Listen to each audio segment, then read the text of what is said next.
Seperti yang kita ketahui, sampah merupakan material sisa dari suatu barang yang sudah tidak terpakai dan akan dibuang ke lingkungan.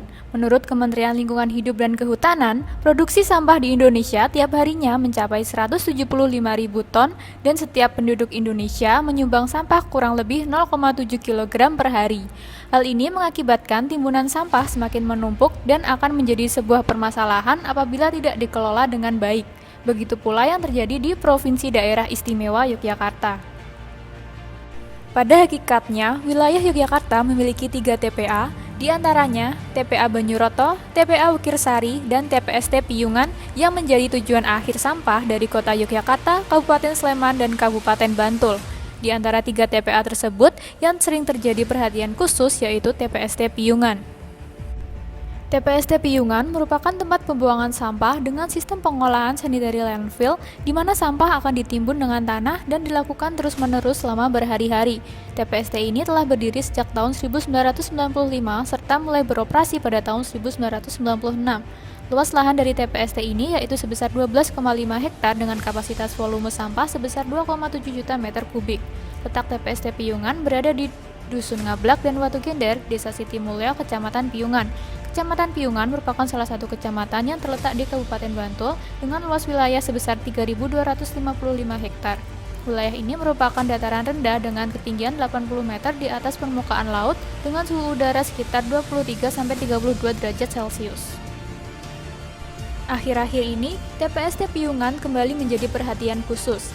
Sabtu, 7 Mei 2022 terjadi blokade akses untuk pembuangan sampah di TPST Piyungan yang dilakukan oleh warga setempat. Blokade tersebut merupakan bentuk penolakan warga setempat terhadap proses transisi pembuangan sampah ke lahan baru. Selain itu, warga juga mendesak penutupan TPST Piyungan secara permanen karena selama ini dampak yang ditimbulkan tidak benar diperhatikan oleh pemerintah. Dengan adanya penutupan TPST Piyungan ini mengakibatkan sampah-sampah yang berada di Bantul, Sleman, dan Kota Jogja menjadi menumpuk sehingga diperlukan suatu upaya untuk mengatasi permasalahan tersebut. Selain itu, warga juga mendesak penutupan TPST Piyungan secara permanen karena selama ini dampak yang ditimbulkan tidak pernah diperhatikan oleh pemerintah. Dengan adanya penutupan TPST Piyungan ini mengakibatkan sampah-sampah yang berada di Bantul, Sleman, dan Kota Jogja menjadi menumpuk sehingga diperlukan suatu upaya untuk mengatasi permasalahan tersebut. Tempat pembuangan sampah terpadu Piyungan atau yang menurut peraturan perundang-undangan disebut sebagai tempat pembuangan akhir sampah Piyungan menyimpan sejumlah problematika. Sebagai puncaknya pada awal bulan ini, warga memutuskan menutup TPST Piyungan. Apa problematikanya? Apa masalahnya? Apa dampaknya? Dan apa solusi yang bisa kita pergunakan untuk mengatasi hal ini? Mari kita simak bersama dan kita lihat bersama TPAS Piyungan. Menurut penelitian, permasalahan yang ada di TPST Piyungan terjadi karena kurang optimalnya pengoperasian dan minimnya tanggung jawab pemerintah dalam memperhatikan kesejahteraan masyarakat setempat. Awalnya, permasalahan tersebut terjadi karena adanya timbunan sampah yang melebihi kapasitas, kurangnya fasilitas pengelolaan sampah, dan rusaknya fasilitas penunjang operasional di TPST Piyungan. Overload sampah di TPST Piyungan disebabkan karena banyaknya sampah yang masuk, yaitu sekitar 600-700 ton per harinya. Kemudian, sampah yang masuk tidak langsung dikelola dengan baik sehingga mengakibatkan timbunan sampah yang tidak bisa terurai sepenuhnya.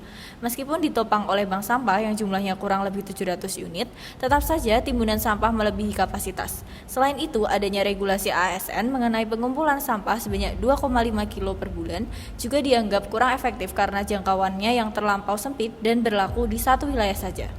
Namun dengan keadaan tersebut, masyarakat masih tetap saja membuang sampah ke TPST tersebut sehingga menyebabkan beberapa kali pengaduan oleh masyarakat yang merasa terganggu. Alhasil, dengan adanya timbunan sampah yang semakin hari semakin meningkat mengakibatkan dampak terhadap lingkungan seperti terjadinya pencemaran air lindi dalam radius kurang dari 1 kilo dari TPST Piyungan, dan dari hasil uji kualitas air diperoleh bahwa air tersebut memiliki kandungan pencemar meliputi klorida, nitrat, krom total, dan total koliform yang telah melebihi batas normalnya. Oleh karena itu, air tersebut dinilai tidak layak untuk dikonsumsi karena dapat menyebabkan dampak buruk bagi kesehatan masyarakat. Karena tidak adanya upaya yang dilakukan oleh pemerintah dalam menanggulangi masalah tersebut, akhirnya pada Sabtu 7 Mei 2022, masyarakat setempat memblokade akses jalan menuju TPST Piungan, sehingga sejak saat itu sampah sementara waktu tidak bisa diangkut. Keadaan tersebut membuat masyarakat lebih memilih untuk membuang sampah di depo atau bank sampah terdekat, yang mana bank sampah hanya boleh menimbun selama 5 hari sejak sampah tersebut dibuang. Aspek lingkungan tentu menjadi masalah utama yang ada di TPST Piungan. Pencemaran air tanah dan pencemaran udara ditemukan di kawasan sekitar TPST dan berdampak bagi masyarakat. Aliran air tanah yang tercemar bergerak menuju barat laut ke arah permukiman kepadatan tinggi. Manajemen sampah organik yang kurang baik menimbulkan emisi gas metana dan karbon dioksida yang mencapai 2000 gigagram per tahun. Pemerintah DIY Yogyakarta seharusnya berkomitmen merumuskan regulasi, memenuhi fasilitas operasional demi mewujudkan lingkungan yang berkelanjutan. TPST Piungan ini merupakan salah satu sumber pendapatan dari beberapa masyarakat yang bekerja di tempat tersebut seperti pemulung, pengepul, ternak, karyawan TPST, dan sebagainya. Apabila TPST Piungan ini ditutup, tentunya dapat mengakibatkan beberapa masyarakat kehilangan pekerjaannya sehingga tingkat kesejahteraan masyarakat menurun. Padahal, semenjak adanya TPST Piungan, kehidupan masyarakat menjadi lebih baik. Untuk itu, perlu banyak pertimbangan dalam permasalahan ini karena menyangkut kehidupan masyarakat yang banyak. Menurut saya, jika dilihat dari aspek sosial, permasalahan yang ada di TPST Piungan seperti banyaknya timbunan sampah yang tidak diambil dan diolah dapat menimbulkan pertikaian antara warga, baik dari bau yang ditimbulkan dan sampah yang mencemari lingkungan.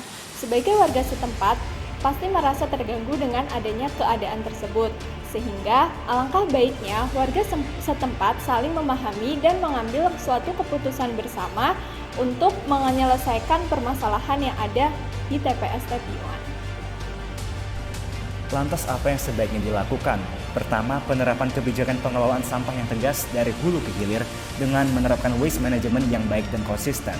Kedua, pemerintah juga perlu memperjelas status dari tempat pembuangan akhir sampah Piungan dalam undang-undang terkait. Jika lokasi tersebut benar dinamai TPST Piungan sebagaimana yang dikenal, maka pengelolaan sampah di sana haruslah bersifat komprehensif, mulai dari kegiatan pengumpulan, daur ulang, pengolahan, hingga pemrosesan akhir sampah yang masuk. Dan jika benar hanya merupakan TPA sampah, kewajiban pihak pengelola hanyalah sebatas pada kegiatan pemrosesan dan pengembalian sampah ke media lingkungan. Ketiga, kehadiran stakeholders, utamanya pemerintah, sebagai wujud tanggung jawab dalam pemenuhan hak masyarakat, jaminan kesehatan, hingga kompensasi atas dampak negatif yang didapatkan masyarakat sekitar TPAS Piungan berdasarkan amanat undang-undang. Dan yang terakhir, dari masyarakat sendiri, mulai menggiatkan zero waste lifestyle, sebisa mungkin menghindari segala sesuatu bentuk sampah plastik dari wilayah daerah istimewa Yogyakarta. Setelah mengalami penutupan dan blokade akses oleh masyarakat, pada Kamis 12 Mei 2022 TPST Piungan kembali dibuka. Puluhan truk dan pick-up pengangkut sampah satu persatu mulai memasuki area TPST Piungan. Yang melatar belakangi dibukanya kembali TPS ini yaitu karena telah terjadi kesepakatan antara pemerintah dan masyarakat. Selain itu, pemerintah juga berjanji bahwa pada tahun 2025 TPST Piungan akan berhenti beroperasi dan tidak kembali digunakan untuk aktivitas pembuangan sampah. Saat ini, masyarakat Yogyakarta dan sekitarnya merasa lega karena tidak ada lagi tumpukan sampah yang menggunung di depo atau bank sampah terdekat hingga menyebar sampai ke ruas jalan. Dari adanya permasalahan yang terjadi di TPST Piungan dapat disimpulkan bahwa sebuah pembangunan harus dimulai dari hal kecil yang mengintegrasikan wilayah satu dengan lainnya. Salah satunya yaitu jaringan persampahan.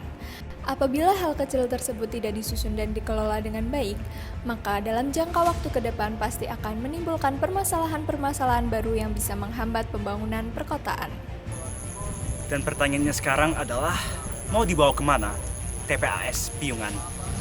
Salam. SOS, sampah.